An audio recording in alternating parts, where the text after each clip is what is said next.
Hi. Start by introducing yourself, what you do for a living, and who's this little precious girl. Yeah. Right. My name is Githinji Lynn. I'm a wife. I'm a mom. And for a career, I am an office administrator with Oki in Kenya. It's a pest control company. Yeah, so this is Imani. She's my firstborn daughter. Yeah, she's a precious little girl. Yes. Tell me about your journey to parenthood. All right, so my journey to being a mom, it started from a while back because I had 2 miscarriages before Imani. And the doctor happened to know that I had a problem with my progesterone levels. So we had to walk a journey with him from conception till birth, till 14 weeks, where now the placenta would start generating its own progesterone. So every week I was at the doctor's getting jabs the minute I knew I had conceived Imani. Then from there, I had no problem at all. After 14 weeks of the injections, we had no problem at all whatsoever. She was very okay. She would kick. She was fine until the 36th week. Yes. What happened during the 36th week? So the 36th week, I went for the normal antenatal clinic, and I was apparently fine until the nurse, who was very detailed. I went to Jacaranda maternity, and the nurses there were very detailed, and they used to look at what is going on with the mom, just not what right there, but even historically. So they noticed that my sugar levels were not very okay. They were a bit higher than the normal. So I was asked to come after 2 days, where I've had a 12-hour fast, and then they can check and monitor my sugar levels. Yes. And after that? So after that, I went after the 2 days. I hadn't eaten anything from supper. When I was asked to eat my supper at around 7 p.m. and then report to the clinic at 9 a.m. the following morning. So when I did, it was on a Thursday when the gynae usually comes. So when I was monitored. So when I went, they first measured my sugar. They pricked my finger. Then they checked on a strip, and then my sugar levels were 7.9. And for them, they say that the usual should be between 4.6 and 5.4. So 7.9 was a bit too high. So they asked me now they gave me they gave me 1 hour, then they gave me very highly concentrated glucose, which I took. It was in a cup. It was a cup. Then I took the glucose, the highly concentrated glucose, and then they tested me after 1 hour. So the sugar levels came to 12.1. And then the nurse was saying that it should be between 9 and 10 after eating. But now mine was 12.1. So I had to be, so now after that I was given some water. And then I was asked to wait again. So when I waited, they tested me again. Now, this was after now taking the glucose 1 hour later. So I did not have so much in my stomach. Then the sugar levels came to 7.9 again. And the normal should have been 4.6 to 5.4. So it was a bit high. So the doctors concluded that I had gestational diabetes. And so that's where my journey now began.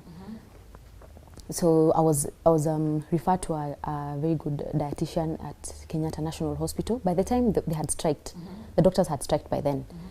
So we had to see her at the parking lot. So I'll not mention her name for now. So we had to organize with her for her to see me at the parking lot. So she had to come into our car, and then she talked us through the diet. Because the doctor did not want to introduce me to insulin since Imani was already, let me say, like to term almost, because she was 36 weeks. So they did not want to introduce me any medicine unless the worst came to the worst. So she gave me a sheet which I really followed to the letter, and I'm very grateful to my husband because we did that journey together. So in the morning, my dietitian had asked me to cut as much starch as possible, as much sugar as possible, and oil. And she also told me that diabetes has a best friend, which is BP, high blood pressure. So for that's when I cut on the oils and the salt. So I was not cutting that for the sugar, but to keep the blood pressure at bay, yes. So in the morning, I'd eat 2 slices, and I was used to eating like 6. And then if it beans, I had to measure 125 ml. I even had cups, which I used to measure with. Milk, I could not take more than 250 ml in a day. Water I was allowed to take as much as possible, and then in between meals I could eat a fruit, but for banana and apple I'm eating the banana and had to have water. So by the 37th week, now this is a week later. Were you on bed rest? No, not at all. I was not on bed rest. I was okay. Actually, I used to even do the house chores, but I would get very hungry, and then I used to have now headaches. So when I'd call her, she'd tell me, no, don't worry, don't, this happens, because now it's something, it's like when you're in rehab and everything you're taking is cut. So of course you have to have those withdrawal symptoms. So by the 37th week, I was ready to quit.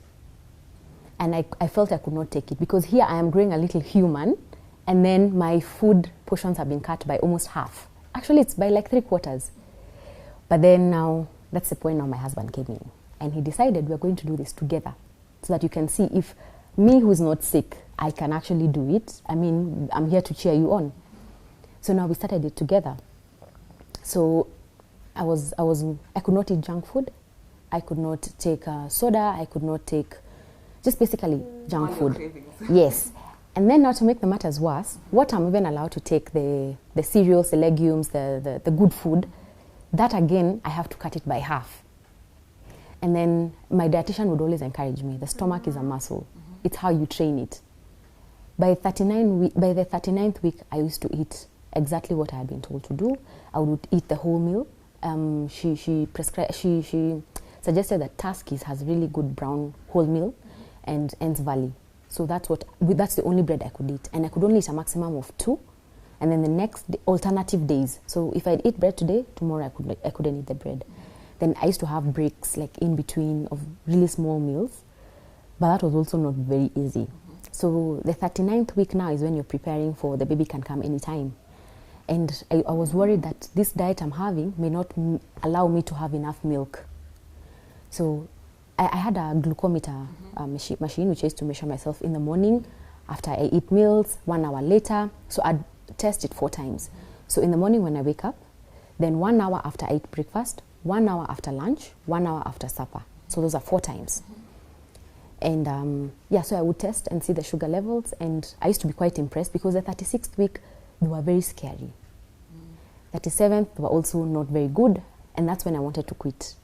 So 39th week, we were perfect. We were doing fine. And the baby was still kicking. Actually, I was doing very okay. So now, but I was worried that if I get her by the 40th week, I might not have enough milk, because, there are these myths that you have to eat a lot of food for you to actually have milk. Yes, and that's where I got the policy that you eat for 1, but you drink for 2. So the fluids I would take would be a lot more than what I'm eating. So like sugars, I had cut down. I used to use honey, but honey also I had to measure like half a teaspoon. That is 125 ml. No, sorry, that's 2.5 ml of now the honey. So everything was measured. And I can tell you that being faithful in those small things are what made my baby not to have the gestational diabetes. Because the doctors were afraid that if I continue having it, I will pass it on to her. For me, they had said it's almost a guarantee that once I have her, it clears. But for her, they were not sure. So the dietitian would always remind me, you're not doing this for yourself, you're doing it for her. Yes, it's for money. And by the time, actually, I did not know the gender of my child. Oh. Yes, we had chosen for it to be a surprise. I always wanted to push, and then I'm asked, what did I get? I was looking forward to that. So I'd always remember, I'm doing this for my child. And she would keep encouraging me and telling me that once you have the child, you have to continue with this diet, because in some years to come, you want to see this child go to high school, go to college, succeed, get married, have children. So if already I have a strand of gestational diabetes, that means that I could probably have diabetes later on in life. So I'm very aware of that. And as she said, the stomach is a muscle. So up to today, my food portion, it's still really hard for me to like eat a lot at once, because I already trained my stomach. So come the 40th week, Imani's EDD was 18th February 2017, but I got her the next day. So she actually came on time. But now, when I went for the scan, no. Actually, I had gone to see my mom. It was on a Saturday. I went to see my mom, and then we had decided that since we could tell she's about to come. So we had decided with my husband, let's go and see our folks before we are parents. So he went to his mom's, and I went to my mom's. And on that Saturday night is when she came, because my mom really made me do a lot of walks. So that evening at 8:30, that's when I started having the labor. But I did not think it's labor. I think I was just naive. I thought maybe there are cramps. I even took painkillers, actually. Oh. Can you imagine? Yeah, so the pain did not go down.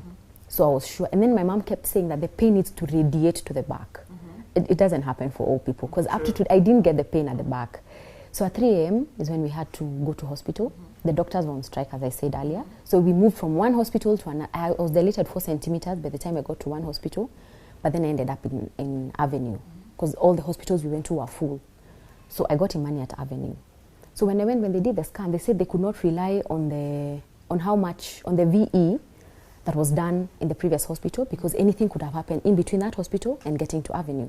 So they had to measure me again, and then they did a scan. So when they did the scan, they noticed that Imani was big because of gestational diabetes. So she had grown faster and bigger than she should have.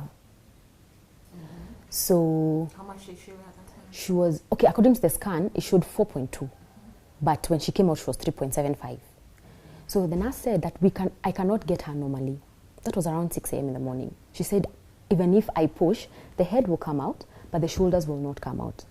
So I have to go for a CS. And there's no point the head to come out and then they have to push it back in and then I go for a CS. They said we can prevent all that. But we had a plan. We had a birth plan. So we stood by it and we said, no, they don't. I don't think they work. Clearly. Yes, clearly. So we tried sticking to a birth plan, but it backfired at 11 a.m. in the morning. What was your birth plan? So our birth plan was, I was going to go to hospital. My husband would rub my back throughout. I would not be on any painkillers. I'd not have epidural. I was to do this naturally. And he was supposed to be in the delivery room. We had planned all that. But as you said, our ways are not God's ways. So that's when I went through theatre. And then at that point, I was in really much pain. And that's what the doctor was looking for. Because at some point, I felt 0. So the baby, at 12:42, I got my baby. But I did not want the way they sedate you halfway. Yeah, I wanted it full. Yeah, so at 12:42, Imani came to the world. But then she had to be taken to the newborn unit, and she had to be monitored for 6 hours because of her sugars. So I remember her dad was there to receive her, and my mom and my sister. And then when I woke up, when I was from theatre, the first person I saw, so I asked when I was still in theatre, so what did I get? That's what I was looking for. So what did I get? And then I'm told a girl. And I was always ready for either a boy or girl, but I cannot explain the joy I got when I was told it's a girl. I think I always wanted a girl, but I didn't know. So when I wake up and now I'm wheeled out of theatre, the first person I meet is my mother-in-law. So in my culture, you name the child after the husband's parents, if it's a boy or girl, firstborn, yeah? So when I come out and I'm so excited, and I think I was high on those theatre drugs. So when I see her and I'm like, Kissy, I've given birth to you. And I was so excited. So I was wheeled in and I couldn't meet Imani up to 6 hours. Actually, mine were 8 hours. Because I remember I gave birth to her at 12:42 and I was meeting her at around 8 p.m. You can imagine. So this whole time I've not met her, but then she was on formula milk. So the doctors kept testing me after every 30 minutes. Every 30 minutes, they had to check whether the sugars are low or high or how I'm doing. So I could not take anything because I was from theatre. So I had to stay without anything. So that for me, for 6 hours, because I had said I can't take water, I can't take porridge, nothing.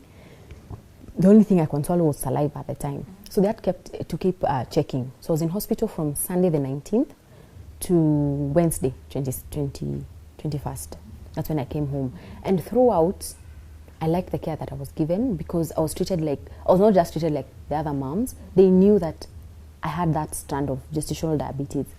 So for her, it was a bit difficult for them to test her because, you see now when I breastfeed her, she did not have time. Like for me, if I eat and then I'm told, wait 1 hour. For her, it was feed on demand, yes.